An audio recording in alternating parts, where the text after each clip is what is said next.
ମାନେ ତ ବର୍ତ୍ତମାନ ଆପଣମାନେ ଦେଖୁଥିବେ ସବୁଆଡ଼େ ନ୍ୟୁଜ୍‌ରେ ଆପଣ ଦେଖୁଥିବେ କି ବର୍ତ୍ତମାନ ଆଉ ଏଲ୍‌ପିଜି ଗ୍ୟାସ୍ ମିଳୁନି। ତ କ'ଣ କରିବେ? ପ୍ରକୃତ ଏଲ୍‌ପିଜି ଗ୍ୟାସ୍ ମିଳୁନି ନା ଏଇଟା ଗୋଟେ କଳାବଜାରୀ ନା ଯୁଦ୍ଧର ଆଡ଼ ଦିଆ ହେଇକିରି ଏଇଟା ଗୋଟେ ସ୍ୱତନ୍ତ୍ର ଭାବରେ କଳାବଜାରୀ ସୃଷ୍ଟି କରାହେଉଛି ମାର୍କେଟରେ। ଆପଣମାନଙ୍କୁ ମିଛ କୁହାହେଉଛି ଗ୍ୟାସ୍ ଅଛି ଦିଆଯାଉନି। ତ ଓଡ଼ିଶାର ଲୋକ ଭାରି ବିକଳିଆ ଖାଇବା କଥା ଯୋଉଠି ପଡ଼ିଲା ମାନେ ସେମାନେ ତୁରନ୍ତ ସେ କଥାଟାକୁ ସାଙ୍ଗେ ସାଙ୍ଗେ କାନ ଦେଇକି ଡେରିକି ରହିଥିବେ ଆଉ ସାଙ୍ଗେ ସାଙ୍ଗେ ଦୌଡ଼ିବେ। ବର୍ତ୍ତମାନ ଗ୍ୟାସ୍ ମିଳୁନି ଶୁଣିକିରି ଦେଖନ୍ତୁ ଗୋଟେ ନ୍ୟୁଜ୍ ଚ୍ୟାନେଲ୍ ଆପଣ ଓଡ଼ିଶାର ନ୍ୟୁଜ୍ ଚ୍ୟାନେଲ୍‌ରେ ଦେଖେଇଛି ଘନେଇଲା ଗ୍ୟାସ୍ ସଙ୍କଟ। ଆଉ ଗୋଟେ ଦେଖେଇଛି ଭାରତରେ ଚିନ୍ତା ମିଳିବନି ଗ୍ୟାସ୍। ମାନେ ପୁରା ଭାରତରେ ବର୍ତ୍ତମାନ ଲୋକମାନେ କିଛି କାମ ଧନ୍ଦା ବର୍ତ୍ତମାନ ଏଇଖିଣା କରୁନାହାନ୍ତି। କେବଳ ଟୋଟାଲ୍ ଲୋକମାନଙ୍କର ଚିନ୍ତା ବର୍ତ୍ତମାନ ଗ୍ୟାସ୍। ସେ ଏଇଖିଣା ଯଦି ଗ୍ୟାସ୍ ଟାଙ୍କିଟାକୁ ଯେମିତି ମୁହଁରେ ପୁରେଇକି ରହିବେ ଆଉ ସବୁଯାକ ଗ୍ୟାସ୍‌ଟାକୁ ପିଇଦେବେ। ଖାଇବା କଥା ପଡ଼ିଛି ତ ଭାରତ ଲୋକମାନେ ସାଙ୍ଗେ ସାଙ୍ଗେ ଆଟେଣ୍ଟିଭ୍ ହେଇଯିବେ। ତ ଦେଖନ୍ତୁ ଏଇଭଳିଆ ଯଦି ନ୍ୟୁଜ୍ ଚ୍ୟାନେଲ୍‌ରେ ଆସିବ ତ ଯେକୌଣସି ଲୋକ ଘରେ ଶୋଇଥିବ ସେ ବି ବର୍ତ୍ତମାନ ଗ୍ୟାସ୍ ଟାଙ୍କିଟା ଧରିକି କାନ୍ଧରେ ପକେଇକି ନହେଲେ ସାଇକେଲରେ ଧରିକି ନହେଲେ ବାଇକ୍‌ରେ ଧରିକି ନେଇକି ଦୌଡ଼ିବ। ଯୋଉଠି ହେଲେ ଦୌଡ଼ିକି ଗ୍ୟାସ୍ ପତ୍ର ନେଇକି ଆସିବ। ସାଙ୍ଗେ ସାଙ୍ଗେ ପୁଳା ଯେମିତି ଗ୍ୟାସ୍ ତାର ଦରକାର। ନିଶ୍ୱାସ ନେବା ପାଇଁ ବି ସେ ଗ୍ୟାସ୍ ବର୍ତ୍ତମାନ ଏଲ୍‌ପିଜି ଗ୍ୟାସ୍ ବ୍ୟବହାର କରିବ।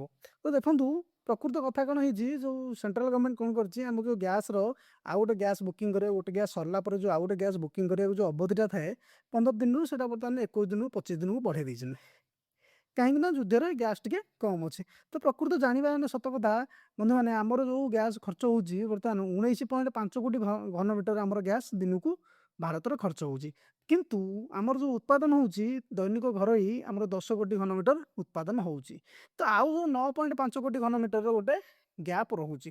ସେଥିପାଇଁ ଆମର ବାହାରୁ ଗ୍ୟାସ୍ ମଗାଉଛି। ତ ବର୍ତ୍ତମାନ ତ ଏଇ ଯୁଦ୍ଧଭିତ୍ତିକ ପରିସ୍ଥିତିକି ଦେଖି ଯେହେତୁ ଆମର ମିଡିଲ୍ ଇଷ୍ଟରୁ ଆସିପାରୁନି ଗ୍ୟାସ୍‌ଟା ତ ଭାରତ ସରକାର କ'ଣ କରୁଛନ୍ତି କାନାଡ଼ା, ପଶ୍ଚିମ ଆଫ୍ରିକାରୁ ଗ୍ୟାସ୍ ଆଣିବାକୁ ଚୁକ୍ତି କରିଛନ୍ତି।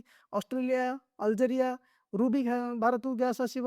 ଆମେରିକାରୁ 22 ଲକ୍ଷ ଟନ୍ ଏଲ୍‌ପିଜି ଆଣିବାକୁ ବି ବର୍ତ୍ତମାନ ଆମଦାନୀ ଚୁକ୍ତି ହେଇଛି। ତ 95 ଲାଖ ବ୍ୟାରେଲ୍ ଆମର ରୁଷୀୟ ତୈଳ ଭାରତର ତଟରେ ବି ମହଜୁଦ ହେଇକି ଅଛି ଆସିବ ବୋଲି। ତ ବର୍ତ୍ତମାନ ଓଡ଼ିଶା ସରକାରର ଓଡ଼ିଶାର ଯୋଉ ଖାଉଟି ଆଉ ଯୋଗାଣ ବିଭାଗ ବି କହିସାରିଛି ଯେ ରାଜ୍ୟରେ ଯଥେଷ୍ଟ ଗ୍ୟାସ୍ ଅଛି। ତ ଏଇ ଜିନିଷକୁ ଯୋଉ କଳାବଜାରୀ ବର୍ତ୍ତମାନ ଏମାନେ କରୁଛନ୍ତି ଟୋଟାଲ୍ ଭାବରେ ଯୋଉଠି ବି ଆପଣଙ୍କ ଏରିଆରେ କଳାବଜାରୀ ହେଉଛି ବନ୍ଧୁମାନେ ଆପଣମାନେ ତୁରନ୍ତ ଏଇ ଜିନିଷକୁ ନୋଟିସ୍ କରି ଆପଣଙ୍କ କଲେକ୍ଟରକୁ ହଉ କି କାହାକୁ ହଉ ସାଙ୍ଗେ ସାଙ୍ଗେ ଖବର ଦିଅନ୍ତୁ।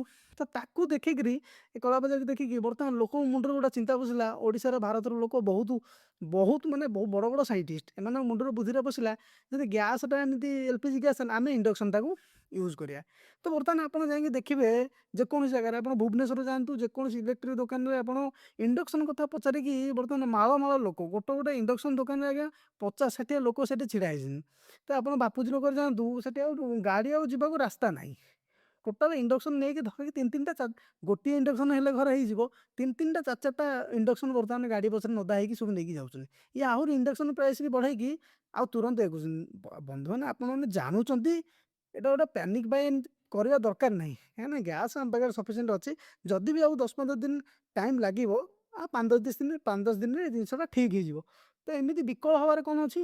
ତେଣୁ ଓଡ଼ିଶାର ଲୋକ ପୁରା ବିକିଳିଆ ଖାଇବା କଥା ପଡ଼ିଲା ମାନେ ଏମାନେ ପୁରା ବିକଳ ହେଇକି ଧାଇଁବେ। କାନ୍ଧରେ ପକେଇକି ଦି ଜଣ ତା କାନ୍ଧରେ ପକେଇ ମୁଣ୍ଡରେ ପକେଇ ବର୍ତ୍ତମାନ ଗ୍ୟାସ୍ ଆଣିବାକୁ ଯାଉଛନ୍ତି। ନିଶ୍ୱାସ ନେବେ ବର୍ତ୍ତମାନ ସେ ଗ୍ୟାସ୍‌ରେ। ତ ବନ୍ଧୁମାନେ ଏଇଭଳି ଭିଡ଼ିଓ ଆପଣମାନେ ଦେଖିବାକୁ ଚାହୁଁଥିଲେ ଚ୍ୟାନେଲ୍‌କୁ ସବସ୍କ୍ରାଇବ୍ କରନ୍ତୁ, ଲାଇକ୍ କରନ୍ତୁ ଆଉ ଆପଣଙ୍କ ସାଙ୍ଗମାନଙ୍କ ପାଖକୁ ସେୟାର କରନ୍ତୁ। Thank you.